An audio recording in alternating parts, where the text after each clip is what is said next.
Nagbabalik tayo sa Pinoy Flying V Center dito sa San Juan. Medyo umuulan na po ng konti. Kaya mag-ingat po kayo kung nanonood kayo online at nasa kalye po kayo ngayon. Itong first set highlights sa pagitan ng Power Smashers at Lady Fighting Maroons. Medyo one-sided, Mosey, no? Dahil ang dami talaga natin nakitang magagandang plays mula sa UP. Opensa at sa depensa, manaka-naka mula sa Power Smashers at dun nga, dahil sa depensa ng UP, nahirapang umatake. Itong Power Smashers, napaun sila ng 10 humabol, pero bandang dulo, hindi na nila kinayang i-overcome nga yung napakalaking kalamangan na kailangan nila habulin. Walang umpisa, habulan yung dalawa, no? Until mga 12 point, pero after that, iniwan na nga ng Lady Maroons ang Power Smashers. Pero alam mo, Eric, ang maganda rito, yung nakita natin na yung laro at talagang lumalaban pa rin tong Power Smashers against the Lady Maroons. Ang Lady Maroons naman, on the other hand, nakita mo, sinusubukan nila yung mga ikot, saka kanina binanggit mo yan yung mga sets ni Kylie, talagang open, middle, oo, i-distribute niya. As you can see here, yung attack points nila, 13-9 against sa Power Smashers, pati sa blocking, sila naman yung pero pagdating naman sa aces, talagang Power Smashers bumawi doon, pero just too much errors, Eric, too much, 10-4. Set number 2 po. Habol doon si Arocha pero hindi na mayaangat ang bola. First point makukuha ng UP sa pagsimula natin sa set number 2. Gano'ng kalaki, Mosey, na gano'ng kalaking bagay para sa UP tonight? Dina-dominate nila isang commercial team na combined niya, composed of former players, as we see UP Lady Fighting Maroon Marian Buitre in attendance. Supporting her team na ito nga, UP dominating, led by as much as 10 Mosey against a team composed of halo-halong magagaling na players sa kolehiyo at yung mga nagtapos na rin sa mga semi-pro na pwede mo sabihin. Tama, Eric, at yan yung kumpiyansa na gustong kunin ni Coach Jerry na parang madadala niya pagdating na UAAP. Siyempre, pwede mo sabihin na tinatalo nyo nga yung mga teams like ganito, ganyan, di ba? And parang extra motivation on the part of the Lady Maroons. Na madala nila, no? Kasi lagi sinasabi nga na batang team sila. Pero ngayon, actually, hindi na rin masyado, no? Nasa, kumbaga, ine-expect na natin. Kaya nga sabi ko kanina, si Molde, yan, si Tots Carlos, ine-expect mo na yung mga numerong yan na nanggagaling sa kanila. Although, malaki din yung nawala sa kanila, no? Napagkit nga ni Coach Jerry, Bersola, Tiamzon, si Pia Geiser. So, those are big numbers and key players, leaders. But you have to remember, Eric, in the last UAAP, nakita mo yung preparation ni Coach Jerry kasi towards the end, hindi niya nga masyadong ginagamit na yung tatlong seniors niya. Marami nagsasabi na dapat mas ginamit pa siguro si Bersola, although si Tiamzon, mas nakikita natin nagagamit. At si Geiser naman kasi nagka-injury. Pero yun, binibigyan niya na rin ng chance yung mga incoming niyang mga players to have that vibe, to have that atmosphere. Another block. Pacres lulusot at pupuntos. Much better offense mula sa Power Smashers here in set number 2. Pero lamang pa rin ang UP ng isa, 4-3. Yan naman si Pacres, sanay na tayo sa kalabog ng palo niya. Napakalakas talaga, Well, obviously, much better din to for the Tigresses na UST, pagbalik next season. Pacres and obviously si Bicar, much more experienced going into next season. Puntahan po natin itong report ni Angelique Manto.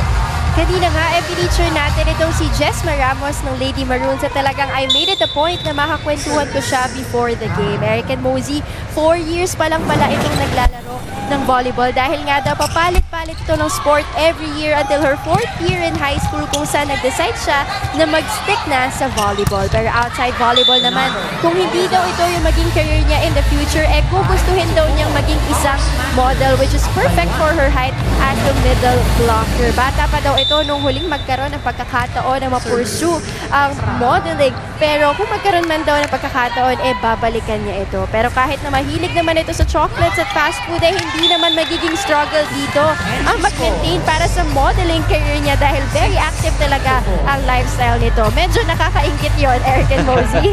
Salamat, Angelique. At si Angelique kung magsalita, kala mo ang taba. Actually, isa pa to eh. Oo, parang ang laki niya. Anyway, alam mo, kanina I was gonna say nga na nakita ko yung picture. Magandang bata naman ito, mga to, ang lalaki pa.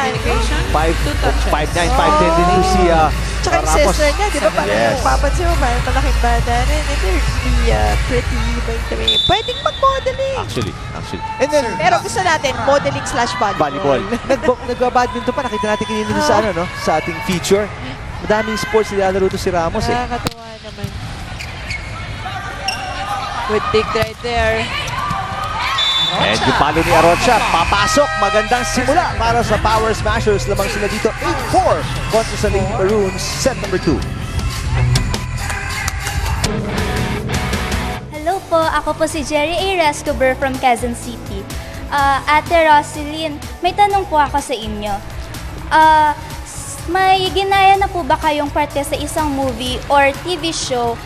And pwede po pa sample. Thank you po talaga. Hi, Jerry. Thank you for the question. Pero wala, may ginaya akong movie. Pero ganito lang, walang lines. Thank you. Roslyn Rosier. At ayan po si Jerry. Ano ba yun? Titanic ba yun? Ano ba yun? Actually, no? Hulaan tayo. Inuhula ako nga kanina eh. Pero buti binanggit mo, parang ang Leonardo DiCaprio ng Titanic. Parang mahulog-hulog to sa dulo Yung, ng barko. Titanic, oo, no? Titanic. Parang ano, hindi sinabi ko anong movie eh. Hindi sinabi ni Roslyn. Parang masusub-sub lang na hindi mo mawari. So far, ito si Arocha, 4 points na. Partner, Aprado with 3. Nice. Well, on the other side, it's Carlos with 7 and Molde with 3. Again, si Carlos po coming off an 18-point performance. Molde, 14 points sa huling talo nila kontra sa Pool Smashers.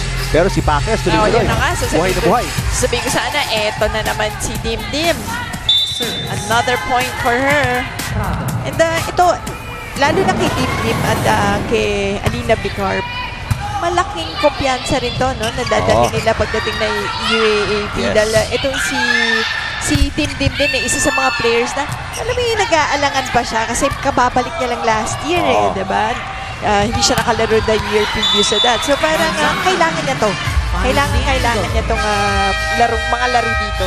Ito naman ang kailangan ni Coach Jerry. Tumawag ng timeout. Lamang na ng 7. 11-4 ang Power Smashers pagkatapos nitong palo na to sa gitna ng kanilang kalaban. Pakinggan natin.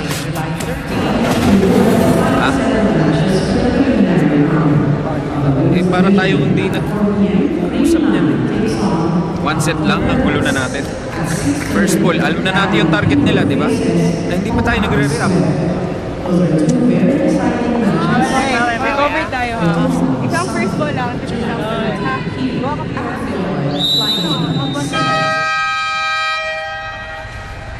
Again, short and sweet yung huddle ni Coach Jerry Gee. Usap at alamin yung mga kailangan gawin dahil ito nga, nilalabangan na sila ng malaki ang Power Smashers.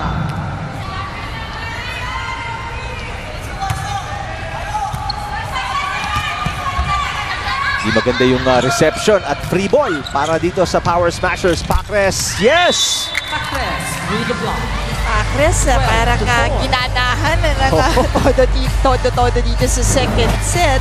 And alam mo, napansin naman na yan ng kanyang partner na si Bicar na mag-init na doon si Pacres. Bigay naman na bigay, which is the right thing to do. Milk mo na yan habang nasa harapan.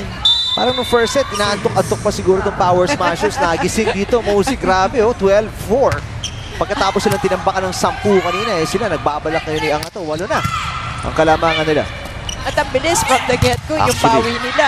Iniwan kagad ng Lady Maroons. Napaluan pa ni Arocha yung kahit nakaluhod. Eto, tumawid ba? Hindi pinituhan doon. Yung palo ni Carlos, papalo si Pacres. Uy, off-speed na sagot ni Molde. Carlos, through the block. Net violation, tatawag sa Power Smashers. That's right. So finally, ang Lady Maroons napigil, no? Yung search ng Power Smashers through this violation. Alas din ang mata ng ating mga referees. Nakita na si Nestor Pelio, yung second referee natin. At kailangan dito na UP eh. kunin naman nila yung siguro yung maturity na sinasabi natin kanina, no? Na makuha nila yung momentum back from the Power Smashers. Kasi ang bilis nakuha, no, ng Power Smashers. Although ang Lady Maroons was able to close out the first set. Pero mula nung sinimulan yung second set, nagpakitang gilas. Saka parang walang struggle, Mosey, no? Ang bilis. Sunod-sunod yung pagpuntos ng Power Smashers. Hindi man lang sila nahirapan. Parang game na. Walang rally. Hindi mahahaba eh. Ito, may block si Marzan kay Layug. But there you go. Carlos finding a way. Getting that open spot. Pero ito, nabubuhayan ng konti ang UP. Papasok si Rosier. Rosier? Rosier. Parang umahit na lang eh. Rosier. Kaya tanungin natin sa kanya kung ano yung... kasi ang ganda pa na rin sa mukhang Rose. So Rosier. Ano ba itong mga players na ito? Magaganda pa, no? Kaya minsan kinukuha talaga ng modeling world eh. Of course. And then they can maintain yung ano nila, obviously. Dapat wag bibitiw sa volleyball. Kasi naglalaro eh. Training. Kaya nga tulad sabi ni Angelique kanina, kahit pagkakain ng chocolate yan, si Pacres, yun na nga eh.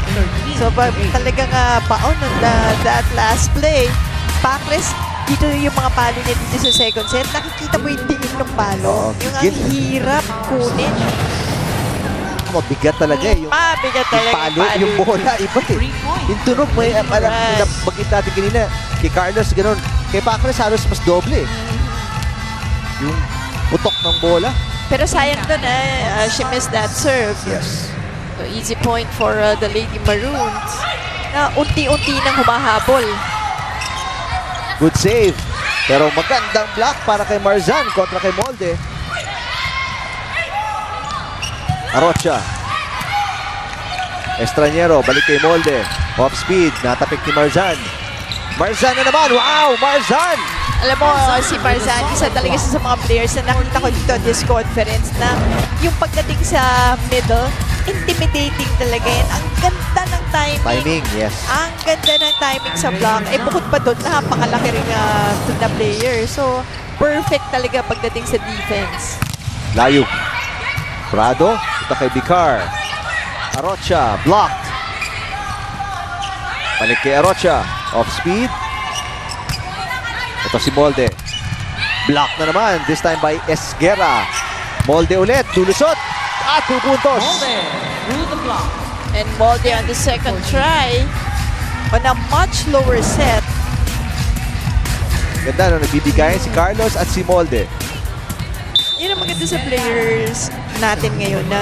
Tsaka lalo na yung noon, yung mga noon na players. Kasi wala naman libero dati. Tapos lahat, pare-pareho halos ng training. Konti lang ang pagkaiba pagdating sa setting. Pero lahat marunong mag-set. May setting drills din. Arocha, pupuntos. 15-10, labang pa rin ang Power Smashers. UP na ibaba ng kaunti Mosey, pero hindi nila talaga maidikit na todo. Pero kung gusto nila idikit yan, ngayon, now is a good time. Exactly. Mid-portion of the second set. Nako, pero nagbigay nga ng libreng puntos itong si Arocha dun sa Lady Maroons. Kanina pa to, mga service error nila. Si Pacres, kanina din. Obviously, masakit yan para sa Power Smashers. Free points, easy points, pinimigay nila.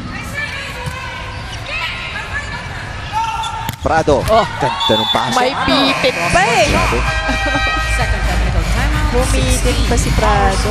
16-11, Power Smashers lamang kontra sa Lady Maroons dito sa set number 2. Good vibes, freeze moment. Hatid sa inyo ng Creamline. Magpa-good vibes, mag-Creamline Creamy Ice Cream. Dito po tayo sa Philoil Flying V Center sa San Juan. Para sa unang laban ngayong Sabado ng hapon, UP Lady fighting Maroons. At ang Power Smashers, UP nakuha po yung first set. Kaya may 1 na po sila dyan sa ating talaan. Nakikita nyo yung kulay yellow na numbers. Pero labang naman dito ang Power Smashers sa set number 2, 16-11. At sila pa po ay may hawak ng bola to serve para itabla sana ang ating laban. Well, alam mo naman, Eric, ang mga ate, hindi naman magpapatalo ng ganun-ganun lang sa mga younger players. As you can see, the attack percentage, 40%. At napakababa nun sa UP, 17-pointer. Nagkabaliktad talaga. Kanina yun ang napansin natin dun sa first set. Ang UP nagagawa ng paraan pagdating sa attack. In fact, they had more attack points than the Power Smashers. Pero ngayon parang naging baliktad. At kanina kung hirap si Team Pacres na makapuntos, ngayon naman ganun kadali. Butas na butas ang mga block ng UP sa kanya. So ito na nga, yung Power Smashers, 11 attack points na. The UP, 4 pa lamang, partner. Ano nangyari? Mismo. Pero gayon pa man, ang labang lang dito ng Power Smashers, mostly 5 lang. Yes. At sinusubukan talaga humabol nito ang UP. Let's see if they're able to do that. And I really think test of character to for sure. them. Itong set na to. Kasi After nabaon, winning. tapos hahabol ka. Correct. Ato, si Pacres, medyo mababa yung palo. Eto na, ang Lady Maroons. Pressure. Tumataas at medyo napapanic mode din itong Power Smashers. May Basarte, papasok for the first time para sa Lady Fighting Maroons. Si Errol, go UP, go Molde, and the rest of the team watching all the way from Talisay City, Negros Occidental. Hashtag PBL on ABS-CBN. Ayan, Mario Soriano Jr. Go, go, go. Maroon, especially sa Isa Molde. Wow. Wow. Galingan mo. Watching from ayan pa. Let's go UP. I know you can win this game watching from Carmen Agusan del Norte. Alam mo, nakakatuwa, no? Oo. Nakakatuwa na kung saan galing. At lalo na yung mga friends pa natin sa labas ng Pilipinas na nag-aabangin watching all the games. And yung iba nagpupuyat pa talaga. Para kung iba yung time zone, Yes, para nang manood. Salamat maraming salamat. Please, huwag niyo kalimutan yung hashtag PBL on ABS-CBN para mabanggit namin kayo at makita namin. Si Alvin, nag-tweet din sa akin naman diretso, no? Watching din siya. Ito, Metro Manila lang yata to si Alvin. Salamat, Alvin. Hashtag PBL on ABS-CBN. And I want to say hi to the different volleyball groups na nasa Facebook, sa Twitter. Minsan, alam mo, nakakatawa yung mga diskusyon na nila. Talagang parang bumubuo sila ng mga teams nila. Tapos kahit na yung mga laro, dinidiscuss nila ano nangyari, ano dapat. Alam mo, ang galing lang talaga. Nakakatawa. Well, yung si Mario Soriano galing Bohol. Chocolate So, makakita ng Tarsier, daming attraction sa Bohol, yung sa Lubok River. Sarap doon, yung kakain ka. Yung floating restaurant, sarap doon. Ako lang yan sa pictures. Kaya maraming salamat sa mga nanonood at napapaalala nyo sa amin at sa mga manonood din yung mga magandang areas na pwedeng puntahan. Tama. Tourist destination sa ating magandang bansa, Pilipinas. Lawang po ang Power Smashers pa rin, Mosey, pero ito ilan na rin ang UP at 3 na lang ang hinahabol nila dito. Hindi na pa ito nananakot ng Lady Maroons Tingnan natin kung matutuluyan at kung mahahawakan naman na Power Smashers ang lead. Solid single Lady Black, Mosey. Balik, return to sender. Exactly, supalpal sa basketball. Ayan, Carlos against Pacres. 2 na lang hinahabol nila. Timeout dito ang Power Smashers. Pakinggan natin. Maayos na receive. Okay? Hindi na tatlo yung spiker mo, ha? Hindi lang nila, hatid nyo lang. Ano nyo lang, alaga-alaga lang tayo. Pag napatay na, magtatatlo na ulit. Makakaikot tayo, makakapagbalik pa tayo ng tao.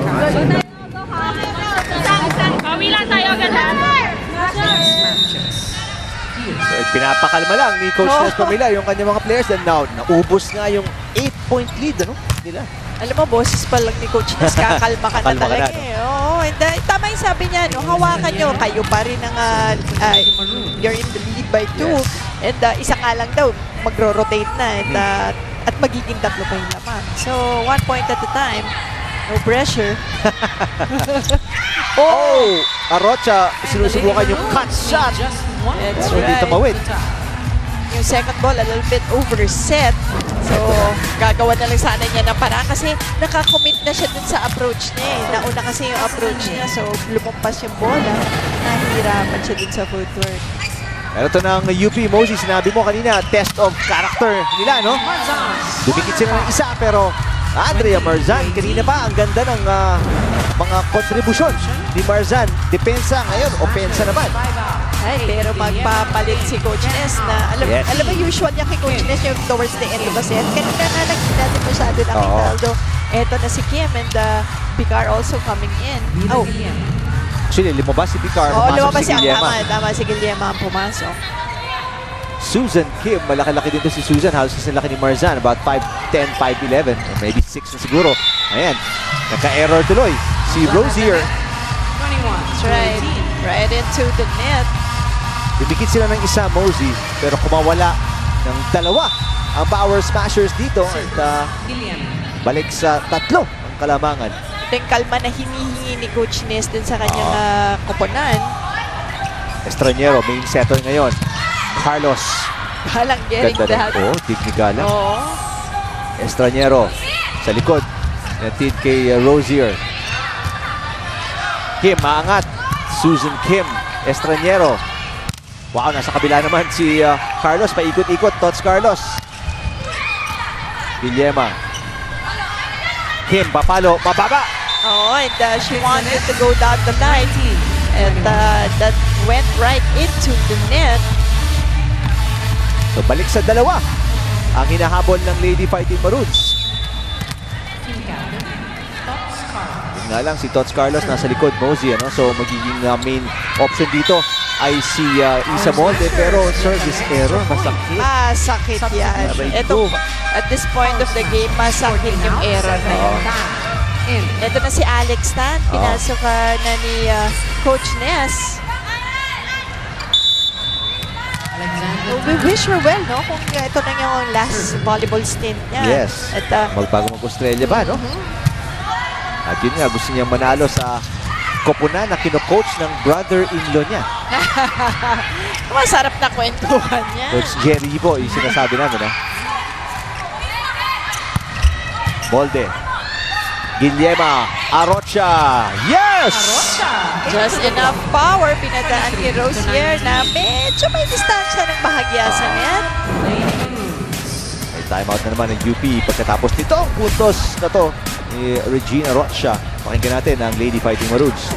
Cover my head. Apat ha?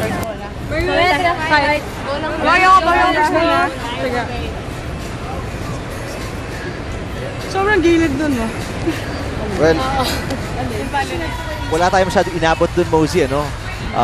Konting instructions lang ng positions and stuff. Pero si Coach Jerry, hindi siya yung Hindi siya nagsalita. Na usual naman natin nakikita kay Coach Jerry na siguro yung coaching style niya minsan may mga punto sa game that yung mga players na kailangan i-resolve yung kung ano may nangyayari sa loob. Dahil anyway, sila naman talaga yung nandyan sa loob. Kayo na bahala dyan, kayo na mag-usap-usap. Well, malaking juncture o ika nga o punto to ng game. Mag-service error doon. Si Tan, kinabahan siguro dahil si Coach Jerry, masama yung tingin, no? Tayo bukas sa lunch, sa family lunch. Hindi, pero ito, malaking test to Mosey kasi 3 hinahabol ng UP. Right. 2 lang kailangan ng Power Smashers para manalo. Tama ka dyan, Eric. So, napakaganda nitong sitwasyon na to. Sino ba ang, diba, magiging mas kalmado at mas gugustuhin ng panalo? May sagot na sa'yo, si Arocha. Oo, Arocha going down the line and getting a point. So, set point na tayo dito sa second set. Para matabla ang laban. Nabanggit natin kanina, parehong galing sa 5-setter to. Pareho tayo nagkaisip at may kahiligan. Lalo na itong Power Smashers. 3 po. 3 5-setter na sila ngayong Open Conference. At yung 3 doon nakatalo. Yun lang masakit. Yan na. Hindi ko alam kung talagang yan ang record na gusto nila gawin. Mas marami mo pong 5-setter ang Power Smashers kaysa kay Mosey. Oo. So far. May timeout. Coach Ness Mamilar talagang ayaw niyang maubos tong 3-point lead niya. Pakinggan natin. Hindi. Saan ka nakatingin? Pumapasok ka, di ba? Oo. Okay, 3 yung spiker mo. Nandito si Jello. Ay, tira. Ikaw na nandito, Joby. Ayan. So, pilitin nyo lang dito sa ano natin ihatid. Ha? So, huwag nyo ilatid dito para may space pa tayo rito. Pag dito sa gitna, para makadiscard ka rito, Ha? So, pag maganda, tingnan mo, kung makakaw, bigyan. Ayan siya.